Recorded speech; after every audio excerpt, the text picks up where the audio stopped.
बिस्मिल्लाहिर्रहमानिर्रहीम अस्सलामुअलैकुम। अल्लाह ताला की रहमत करम फजल और शुक्र के साथ आज का व्लॉग करते हैं जी शुरू।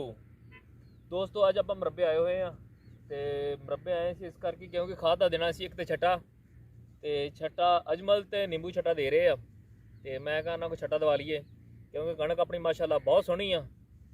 शुक्र उस मालिक दी ज़ात दा ते यही दुआ वा कर रब हर किसी की कणक सोहनी करे इंशाअल्लाह ताला। बाकी जेडे मेरे दोस्त मेरे चैनल ते नवे साडे चैनल सबसक्राइब करो, साडी वीडियो लाइक करो, शेयर करो। दोस्तों हुण टाइम आ खाद दा, इनू छट्टा दिओगे ते कणक इंशाअल्लाह ताला खाद इनू पाओ, यूरिया पाओ, NP पाओ, DAP पाओ, जिहड़ी दिल करदा पाओ। बाकी गलबात करदे आ इन्हां नाल। ओए खाद पूरी करनी आ, ए ना होवे तू एडा सिरदा तू गेम खेलने आवा मरे।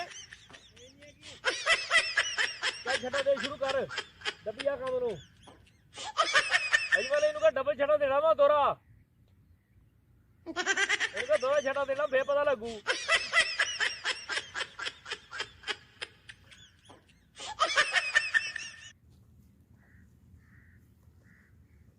बाहर तो ना से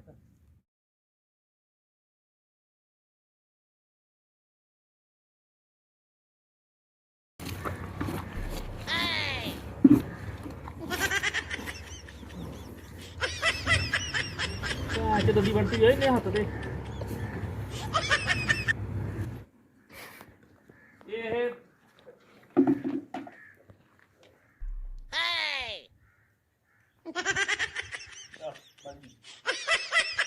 ये साढ़े संगल इधर नहीं होंगे इन्होंने क्योंकि इन्होंने कितने जाना फिलहाल धार कढ़ने वाला धार कढ़ ली। इस तो बाद आप अज का व्लॉग का इख्तिताम करते हैं इत्थे ही। ते मेरे चैनल सबसक्राइब जरूर करो ते लाइक